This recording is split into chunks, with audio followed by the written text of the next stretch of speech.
ओम शांति। आपका प्रश्न है, अपने अंदर से भय को कैसे निकाल सकते हैं? पुरुषार्थ में आगे बढ़ने में भय एक रुकावट बन रहा है। सारा दिन नेगेटिव विचारों की वजह से दैनिक कार्यों में भी सुख शांति का अनुभूति नहीं हो पा रही है। बाबा की मदद माना भगवान की मदद कैसे ले सकते हैं, उसको विस्तार से समझना है। उत्तर है, देखो, डर का कारण क्या है? ये एक प्रकार का नेगेटिव एनर्जी की वजह से होती है, क्योंकि जितना हम व्यर्थ नेगेटिव सोचते रहते हैं तो ये एनर्जी नेगेटिव जो क्रिएट होती है उससे हमारे अंदर ऐसे केमिकल्स उत्पन्न होते हैं जिससे हमें डर लगता है। तो इसका पुरुषार्थ एक ही है, ऊपर से पॉजिटिव डालना शुरू करो। बना पॉजिटिव सोचना है, आत्मा का ज्ञान, परमात्मा का ज्ञान, सृष्टि चक्र का ज्ञान, हमारी जो दिनचर्या मनचर्या है उसको सेट करो। पहली अवस्था, हर रोज हम हर एक प्रश्न में उत्तर में कहते हैं कि सारा प्रॉब्लम की सॉल्यूशन एक ही है। हमारी योग की 4 अवस्था में से पहली अवस्था मनन चिंतन और मंथन, यही जितनी फाउंडेशन पक्का होगा उतने हमारा प्रॉब्लम समाप्त होते जाएंगे। क्योंकि योग तभी लगेगा जब ये पॉजिटिविटी होगी, हमारे चक्र के लेयर्स बदल जाएंगे, पॉजिटिव बन जाएंगे, एक संकल्प में हम स्थित हो सकेंगे, तब हमारा योग लगेगा तो संचित कर्म भस्म होगा। ये सब एक दूसरे से जुड़ी है। उसकी कई बातें हमने YouTube पर रखी है योग के बारे में भी, तो वो आप YouTube पर सुन सकते हैं। चैनल का नाम है शिव शक्ति मेडिटेशन बीके कुसुम। फिर सब्सक्राइब करेंगे तो प्लेलिस्ट में जाएंगे, वहाँ आपको सब कुछ ग्रुप वाइज मिलेगा। तो उसमें पहली स्टेज पक्की करने के लिए बहुत सारी चीजें आती है, वो सब रोज का रोज करना है। इस चीजों से ही हम यहाँ तक पहुंचे हैं, वही हम बता रहे हैं। साथ साथ 15 ऑडियो तीव्र पुरुषार्थ ग्रुप में आती है। एक के एक धारणा गृहस्थ में रहते कैसे युक्त हम कर सकते हैं, तो वो अच्छी रीति समझकर फॉलो करना है।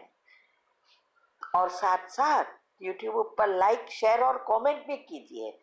ये इससे हमारा दुआ का खाता बढ़ेगा और ऑटोमेटिक हमें उस दुआ से हमारा पुरुषार्थ भी बढ़ेगा। तो पहले ये करना है, क्योंकि भय का कारण जब तक हम निवारण नहीं करते तब तक हम आगे नहीं बढ़ सकते। तो इसीलिए भगवान की जो मदद है वो लेने का अर्थ यही है कि भगवान की बातों को अच्छी रीति समझकर उसको जीवन में प्रैक्टिकल लाना है और स्वरूप बनना है। क्योंकि हमें चाहिए सुख शांति, और हम रोज विचार कर रहे हैं दुख अशांति का। तो ये सबकॉन्शियस माइंड के नियम के विरुद्ध है, वो भी आप अच्छी रीति समझो। हमने सब कुछ YouTube पर रख दिया है, खुले आम रखा है। अभी कौन कितना लेता है और आगे बढ़ता है वो उसके ऊपर है। तो ये जो सुख शांति आपको चाहिए, तो ये सबकॉन्शियस माइंड के नियम अनुसार जो चाहिए वही विचार करने हैं। मेडिटेशन का अर्थ यही है, जीवन में जो हमें दुख अशांति प्रॉब्लम देते हैं उस बातों को भूलना, बना छोड़ देना, और जो चाहिए वो लिस्ट बनाकर उसको पकड़ कर रखना, माना रोज उसका चिंतन कर योग में सकाश देकर दोहराना, यह है मेडिटेशन। इसीलिए भगवान की मदद तो एक ही है कि वो हमारे लिए इस सृष्टि पर आते हैं और हमें ये ज्ञान देकर मैनुअल बैटरी चार्जर बताकर रास्ता बताते हैं। भीख नहीं मांगनी है, अधिकार से लेना है, क्योंकि और अधिकार तब प्राप्त होगा जब हम उनके बच्चे बनते हैं, वो एडप्ट करता है, तब हमें अधिकार मिल जाता है। जैसे खुद के बच्चे को माँ बाप से मांगना नहीं पड़ता, चाहे वो राजा का बेटा है, चाहे वो प्रेसिडेंट का बेटा है, चाहे किसी का भी है, वो अधिकार से उसको जो चाहिए वो ले सकता है, थाली में से खा सकता है। लेकिन नौकर के बच्चे को राह देखनी पड़ती है, मांगना पड़ता है।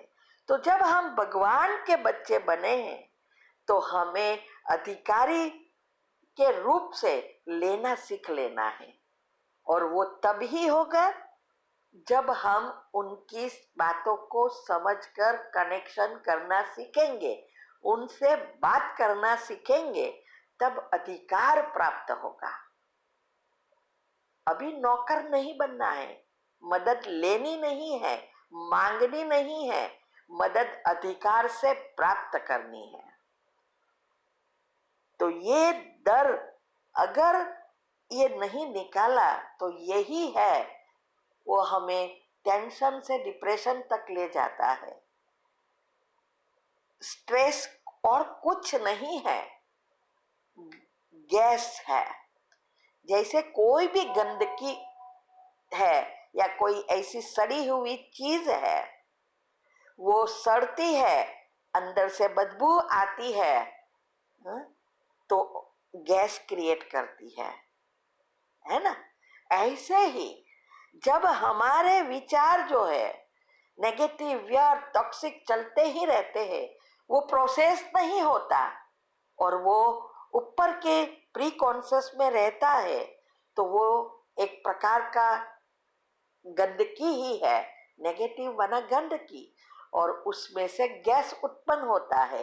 ये गैस ही स्ट्रेस क्रिएट करता है और इसके कारण ब्रेन डैमेज होता है। ठीक है, तो हमें भगवान की मदद लेने के लिए उनकी बताए हुए रास्ता पर चलना है, विधि को अपनाना है, तब सिद्धि प्राप्त होगी। दुनिया कुछ भी कहे, हमें अपने आप को बुद्धि का ताला खोलकर पता चलना चाहिए कि मुझे क्या करना है। आपका दूसरा प्रश्न भी इसके बारे में ही है कि आपकी पॉजिटिव विचार बहुत कम चलते हैं, नेगेटिव चलना शुरू हो जाता है, तो इसका भी जवाब यही है। ओम शांति। कई बार हम जो कर्म करते हैं उससे जाने अनजाने पाप भी बन जाता है और कभी पुण्य भी बन जाता है। अभी मैं एक उदाहरण दूं, मुझे याद आया, अभी हम दूसरे कंट्री में घूमने आए हैं। जैसे ही हम प्लेन में बैठे, कुर्सी पर एक बड़ा बटवा मिला, माना पर्स, छोटा जो होता है ना पॉकेट में, पुरुष के बाइक के पॉकेट में, वो मिला। उसमें 100 की नोट की, डॉलर की थप्पी थी, क्रेडिट कार्ड, डेबिट कार्ड वगैरह था, और उसका खुद का security, social security card, identity card भी था। हमने सोचा कि हमारे युगल का है, क्योंकि सेम लगता था। तो फिर देखा तो उसका नहीं था। वैसे भी वो तो इतना पैसा रखता भी नहीं, सब कुछ नहीं रखता पॉकेट में, क्योंकि पता है चला जाता। लेकिन फिर हमने देखा कोई व्हाइट पर्सन का ये पर्स था, शायद इंडिया की करेंसी अनुसार तो बहुत सारे पैसे थे। तो अभी हमें मिला, वो हमारा शायद भाग्य होगा कोई जन्म का, जो हमें इतना अच्छा पैसा वगैरह मिला। लेकिन मुझे पता है अभी यहाँ यहाँ हमें बुद्धि चलानी है कि ये लेकर क्या करना है।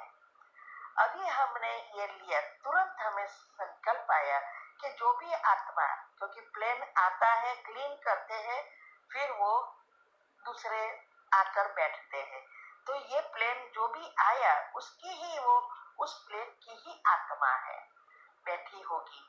अभी क्लीन करने वाले को भी नहीं दिखाई दिया और मुझे मेरी चेयर पर दिखाई दिया।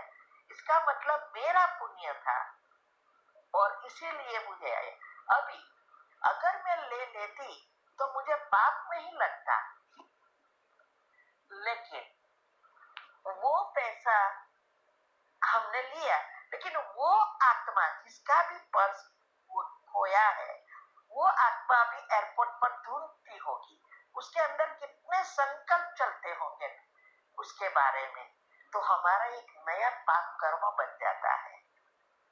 क्योंकि उसका पर्स था तो थोड़ा भी परसेंटेज हमें लगता है, लेकिन अगर हमने तो तुरंत ही, हमें पता है ना कि ये इसका ही पर्स है, इसीलिए हमने क्या किया, एयर होस्टेस को बुलाया और उसको वो पर्स दे दिया।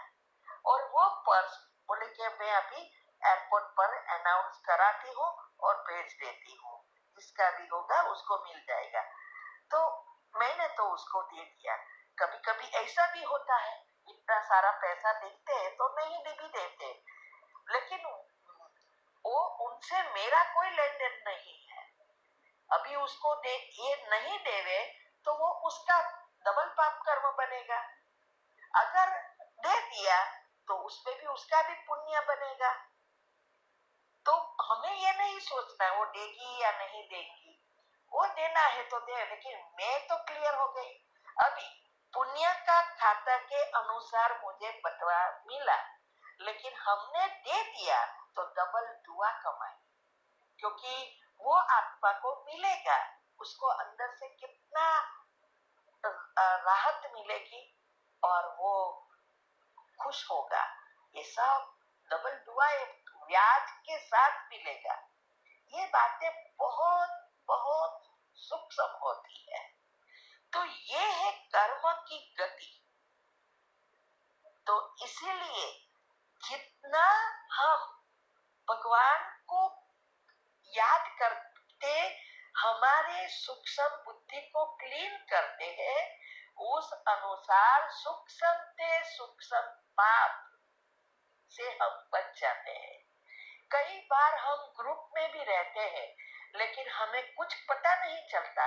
हम रोज कितनी पोस्ट करते हैं, कहते हैं कि भाई ये नहीं करो, रूल्स फॉलो करो, लिंक भेजते हैं, तब भी हम कहते हैं कि ये अच्छी रीति पढ़ो, रूल्स फॉलो करो, सूक्ष्म पापों से बचो, फिर भी नहीं समझते। ऊपर से कहते हैं कि आप गुस्सा करती हो, ये गुस्सा थोड़ा है, हमने हमारी जिंदगी में गुस्सा नहीं किया है। ये हम सिखा रहे हैं कि प्लीज प्लीज रूल्स फॉलो करो, तो क्या ये गुस्सा है? नहीं। लेकिन ये बातें क्यों नहीं समझ में आई? क्योंकि उस आत्मा की बुद्धि की लाइन ही क्लियर नहीं है। ऊपर से सूक्ष्म पाप से पाप बनाते जाते हैं और ऐसी आत्मा को ब्लेम करके और ही पाप बनाते।